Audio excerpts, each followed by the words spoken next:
Hermanos, les saludo en el amor del Señor. Vamos a continuar con los estudios de Apocalipsis.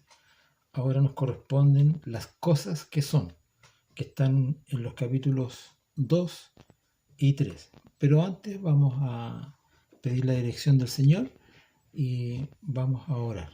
Padre amado, Señor, gracias le damos en primer lugar por este día que usted nos ha dado y por todas las cosas que también nos ha entregado para que podamos vivir, para que podamos disfrutar de esta vida que usted nos ha dado para todas nuestras necesidades. Le damos gracias por todo eso, Señor, y rogamos en esta oportunidad que usted nos dé la sabiduría y el entendimiento, Señor, para comprender su palabra y para que, por sobre todas las cosas, podamos atesorarlas dentro de nuestro corazón y nuestra mente. Se lo rogamos en el amor de nuestro Señor Jesucristo. Amén. Bien, hermanos, vamos a continuar, como decíamos, el estudio con las cosas que son, que están aquí en el capítulo 2 y 3 de Apocalipsis. Y en esta ocasión nos corresponde estudiar 7 cartas que el Señor Jesucristo envió a 7 iglesias que están ubicadas en el Asia Menor. Y la primera de ellas, la primera iglesia, es la iglesia de Éfeso, o la iglesia ubicada en la localidad de Éfeso. Éfeso, según el diccionario Mundo Hispano, significa deseable. Es una ciudad jónica que fue fundada antes de lo griego, pre-griega se dice, reedificada también en el año 356 a.C. y desde el año 133 a.C. fue la capital de la provincia romana de Asia.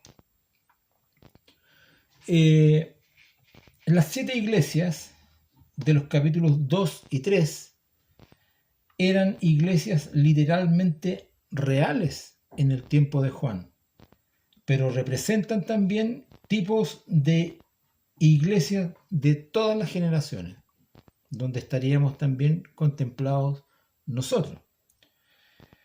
Esta idea tiene su confirmación en el hecho de que solo 7 de todas las que habían en el Asia Menor, había muchas más iglesias, pero solo 7 fueron seleccionadas para enviar las cartas. Y de entre las muchas que existían y florecían en el tiempo de Juan, y la afirmación final de cada carta de que el Espíritu estaba hablando a las iglesias. O sea, nos sujetamos en el hecho de que en cada carta, al final de cada carta, el Señor dice cosas como estas, por ejemplo, dice, el que tiene oído, oiga lo que el Espíritu dice a las iglesias. Todas las cartas terminan con esa frase.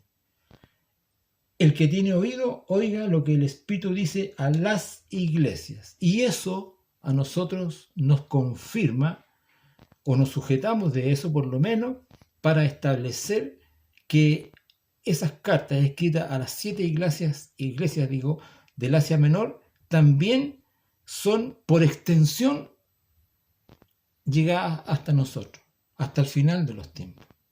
De tal modo que Éfeso, entonces, es la primera de un conjunto de 7 iglesias. 7 cartas enviadas a 7 iglesias locales del Asia Menor. Estas habían sido fundadas a partir del capítulo 19 en Hechos, más de 40 años, hacía más de 40 años atrás, 43 años atrás más precisamente, que estas iglesias habían sido fundadas por el apóstol Pablo. Y es a esas iglesias que 40 años después el Señor Jesucristo les envía estas cartas. Vamos a lo que nos dice Hechos capítulo 19, se devuelven ahí a Hechos 19, hermanos, para que podamos observar cómo fueron fundadas estas iglesias, específicamente Éfeso.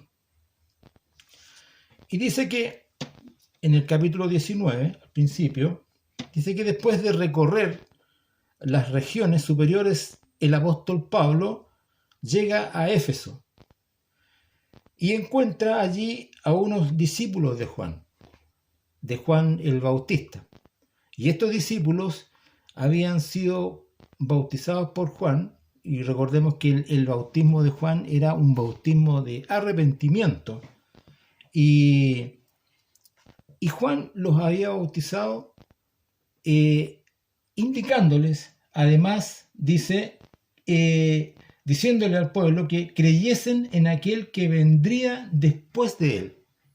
De tal modo que estos hombres con los cuales Pablo se encuentra habían sido bautizados por Juan el Bautista, pero no habían conocido, no habían depositado su fe en aquel que vendría después de Juan, o sea, el Señor Jesucristo. Pablo entonces los toma, los entrevista, los discipula y los bautiza posteriormente en el nombre del Señor. Y es así como dice el versículo 7 que eran todos unos 12 hombres.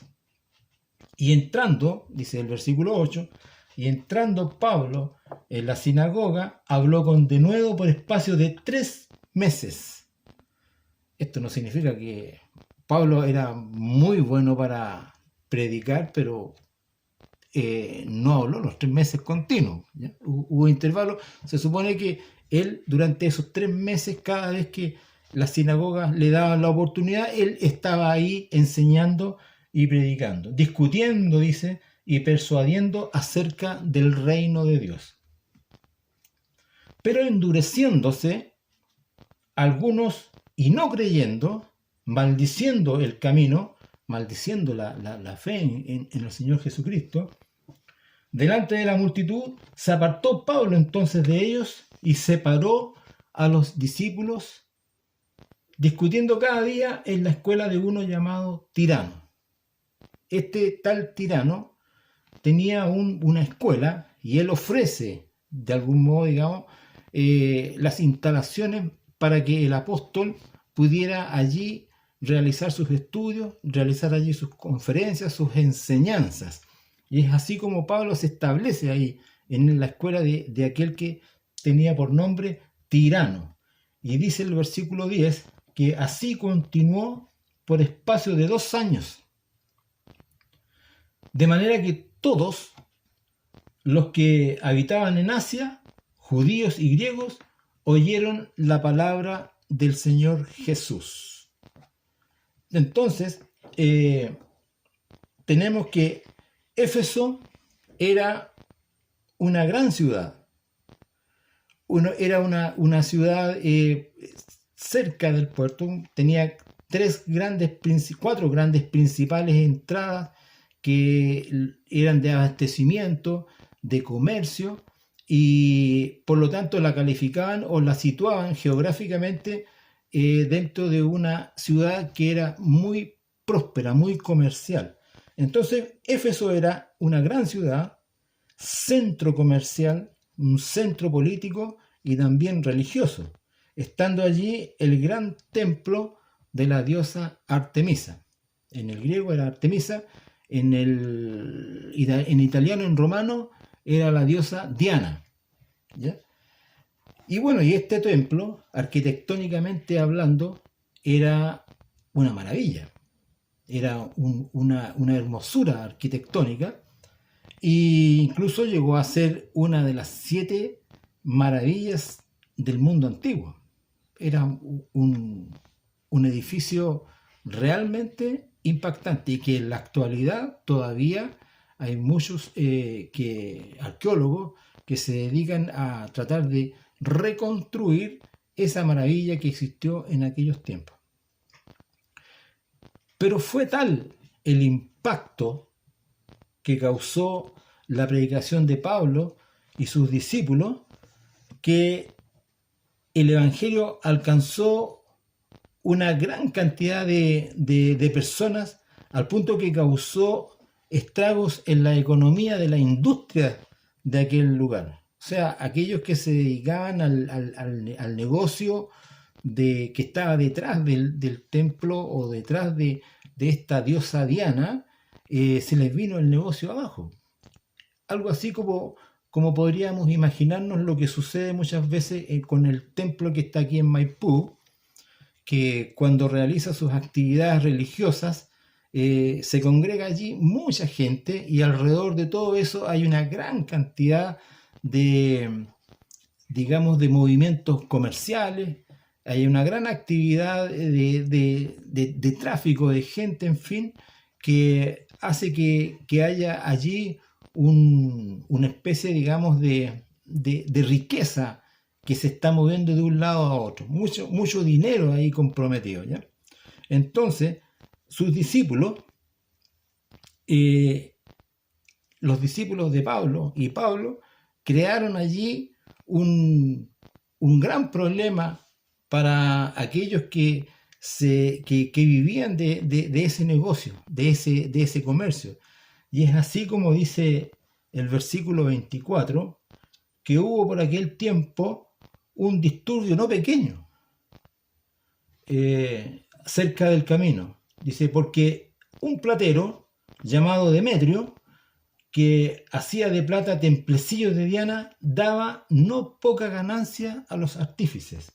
O sea, vemos allí que había toda una industria en la fabricación de estos templecillos de plata.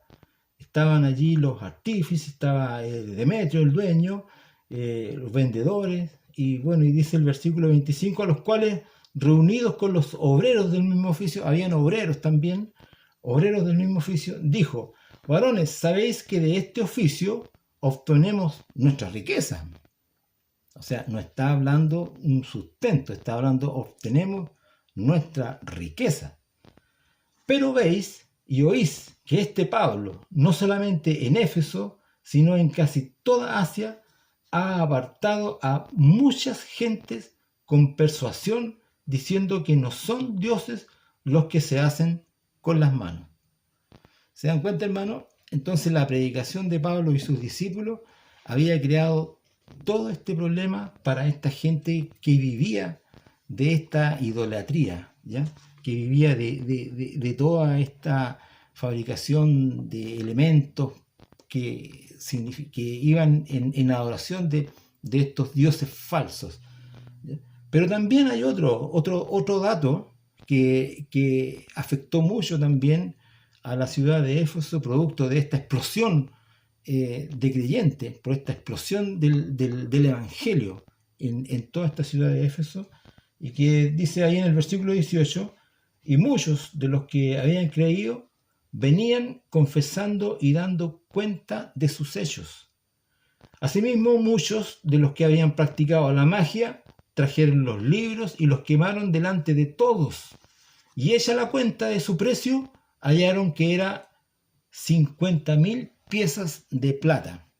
Eso nos da la idea de que la cantidad de libros que habían quemado ahí en público era una cantidad enorme, ¿ya? Por las cifras que allí se mencionan de 50.000 piezas de plata.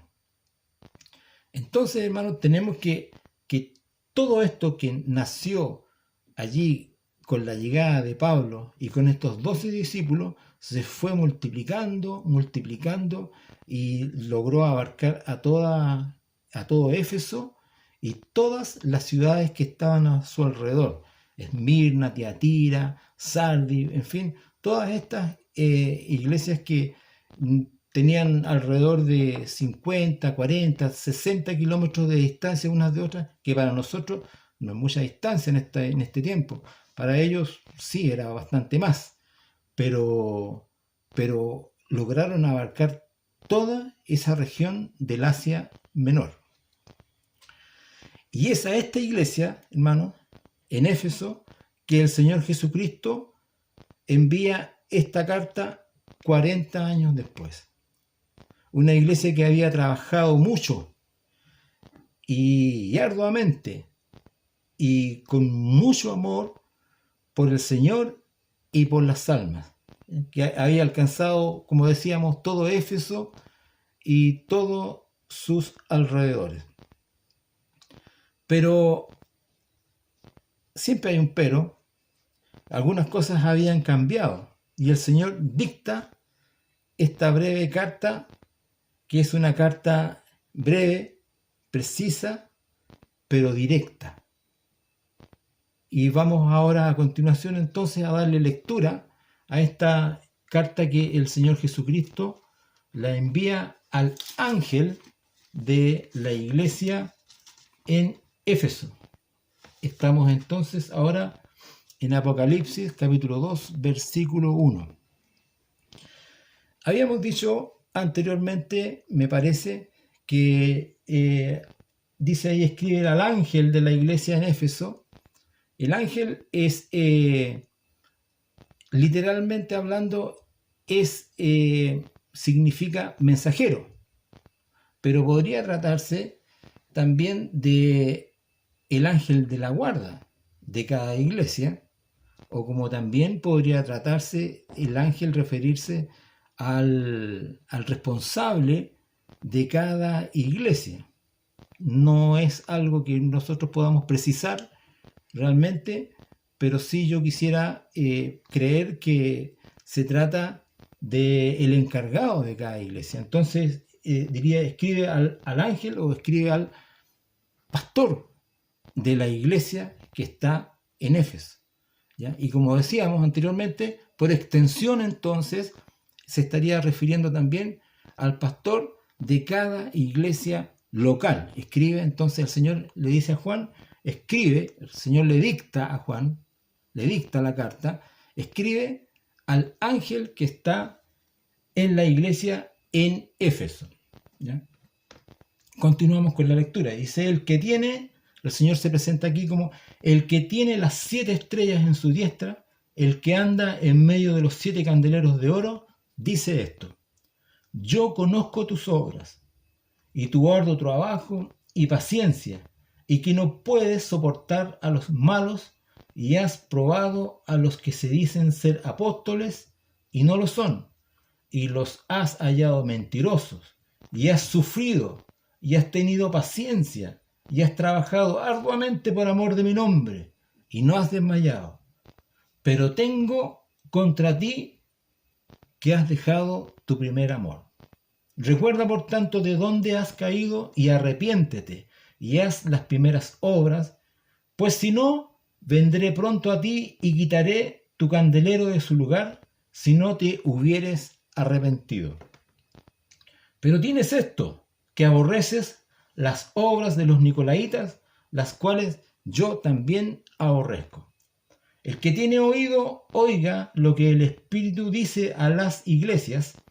Al que venciere le daré a comer del árbol de la vida, el cual está en medio del paraíso de Dios. Es una corta. Esta iglesia en Éfeso, que el Señor Jesucristo envía, es una carta que la envía 40 años después, como decíamos, a una iglesia que había trabajado mucho, arduamente y con todo el amor.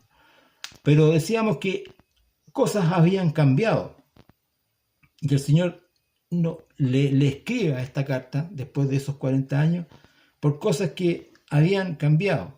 Y esta es una carta breve que encierra un montón de virtudes. El Señor conoce nuestra iglesia local y también conoce el Señor las iglesias y nos conoce a cada uno de nosotros también personalmente y en su amor el Señor destaca primeramente nuestras virtudes. Y el Señor empieza por allí primero, considerando primero las cosas buenas que la iglesia ha hecho. Primero, él se refiere a que la iglesia, dice, ha trabajado con paciencia y de manera ardua. Y el Señor destaca todas esas virtudes del trabajo de la iglesia. El Señor se presenta como el que tiene las 7 estrellas en su mano derecha. En los versículos 2 y 3, el Señor tiene reconocimientos para los creyentes, tiene alabanzas para los creyentes. Y en Hechos, en el versículo 2, perdón, de los Hechos, dice el Señor: yo conozco tus obras y tu arduo trabajo y paciencia, y que no puedes soportar a los malos, y has probado a los que se dicen ser apóstoles y no lo son. El apóstol Pablo, ahí en el versículo, en Hechos 20, les anunció a los ancianos de Éfeso que después de su partida se levantarían de entre ellos mismos hombres perversos, hombres malos. Y esto que el Señor aquí le menciona ya había sido anunciado en Hechos 20 por el apóstol Pablo. Dice y que no puedes, dice, soportar a los malos, y has probado que a los que se dicen ser apóstoles y no lo son, y los has hallado mentirosos. Y has sufrido y has tenido paciencia y has trabajado arduamente por amor de mi nombre y no has desmayado. Aquí hay algo, hermano, que es curioso, porque dice quizás distinto, dice: has trabajado arduamente por amor de mi nombre. Pero a renglón seguido, hermano, en el versículo siguiente, dice también el Señor: pero tengo algo contra ti. Y eso es curioso. Y me llama la atención esta parte de que dice: y has trabajado arduamente por amor de mi nombre. Quizás es hilo demasiado fino, y hay una diferencia entre trabajar por el nombre a que trabajar por el Señor mismo. Me explico. Trabajar por amor al Señor, creo yo, es distinto que trabajar por amor a la obra, por amor a la institución, por amor, no sé, a que somos bautistas, a defender, digamos, la doctrina de los bautistas, etc. ¿Ya? Es distinto de trabajar por amor al Señor, ¿ya? Al Señor Jesucristo, que trabajar por el nombre del Señor Jesucristo. Creo yo, es tal vez hilo demasiado fino, pero lo doloroso de todo esto es que en el versículo siguiente dice el Señor, en el versículo 4, dice: pero tengo contra ti que has dejado tu primer amor. Una palabra fuerte, hermano. Has dejado. Y es una palabra fuerte y de profundo sentir, que se puede decir también: has abandonado, ¿ya? Y que implica, esta palabra abandonado implica un actuar intencionado, no algo accidental. Implica algo que se hace a conciencia, hermano. Y esto quiero sentir, o quiero yo interpretar tal vez lo que el Señor puede haber sentido, hermano. ¿Ya? Es como en una pareja, en un matrimonio, que de pronto el esposo o la esposa le diga al otro: tengo algo contra ti, has dejado de amarme. La persona que recibe el mensaje, desde luego, puede sorprenderse, quizás, pero la persona que dice: has dejado de amarme, lo está diciendo con un dolor profundo, hermano. ¿Qué dolor podría sentir yo de poder decirle a mi esposa, o poder entregarle en mis palabras, comunicarle a mi esposa que yo me he dado cuenta de que ya no me ama, que ya no me quiere? Es algo que es realmente doloroso. Póngase usted, hermano, en esa situación de pareja. ¿Cómo sería el dolor que se siente? Y eso lo que el Señor nos comunica ahí a través de esta palabra. Dice: pero tengo algo contra ti, y has dejado tu primero, has dejado de amarme, has abandonado. ¿Ya?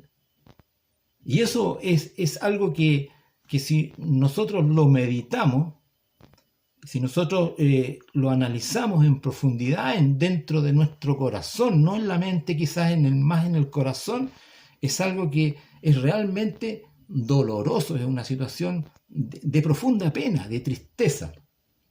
Y dice el Señor, además dice en el versículo 5, recuerda de dónde has caído. Otra palabra dura, dice el Señor, pero recuerda, dice, de dónde has caído. Una palabra fuerte que no quiere decir realmente caer en un estado de inmoralidad, en un fraude, en un error doctrinal. No se está refiriendo a eso el Señor. Esa palabra de dónde has caído se está refiriendo al momento en que dejaste de amarme. ¿De dónde has caído? Recuerda de dónde, en qué momento fue eso que tú dejaste. Y como decíamos, implica un grado de intencionalidad. No es algo accidental, algo que esté fuera de mi alcance. Es algo que va en mi intelecto, en mi intención, en mi conocimiento. Pero el Señor nos dice, recuerda, ¿ya? Nos da esa posibilidad. Y dice además el Señor, y arrepiéntete y haz las primeras obras. No basta si el Señor podría decirnos simplemente, bueno, arrepiéntete ya, y yo me arrepiento, me reconozco y me arrepiento, ya voy a volver. Pero ¿y después qué? Bueno, ahí el Señor le responde y le dice a usted, a nosotros, ¿ya? No a usted, a nosotros, a todos nosotros, y nos dice, haz las primeras obras. Haz las primeras obras. ¿Y cuáles son las primeras obras? Lo que leímos ahí en Hechos 19, por hermano. ¿Ya? Todo ese trabajo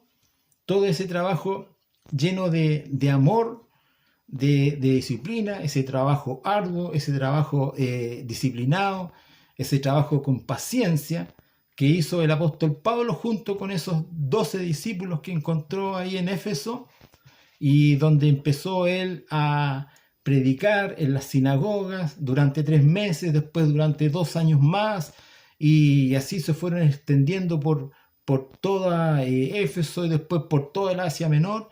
Eso es lo que el Señor quiere que hagamos, ¿ya? Haz las primeras obras.